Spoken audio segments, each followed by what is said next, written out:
Le conflit israélo-palestinien est ce nouveau coup de canif asséné par l'administration Trump au consensus international.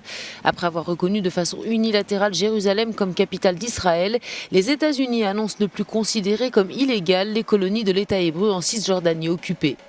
Pour Washington, Israël et l'autorité palestinienne doivent trouver une solution ensemble.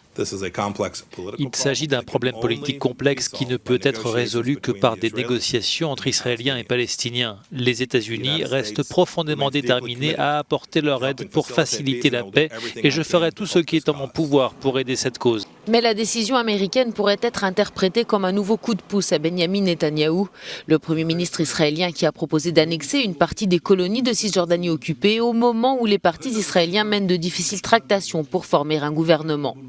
Le négociateur palestinien Saeb Erekat dénonce pour sa part une décision irresponsable. Les Américains ferment les portes du droit international et ouvrent les portes de l'extrémisme, du terrorisme, de la violence, de la corruption et du sang. Ils obligent les gens à croire que le seul moyen de résoudre les problèmes consiste à recourir à la violence et non à des moyens pacifiques.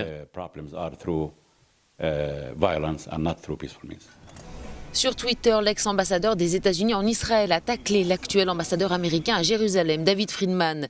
Pourquoi gifler à nouveau les Palestiniens? Pourquoi stimuler l'annexion au moment où Gantz tente de former un gouvernement?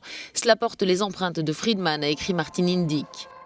De son côté, l'Union européenne a rappelé sa position claire et inchangée et réaffirmé que toute activité de colonisation était illégale au regard du droit international.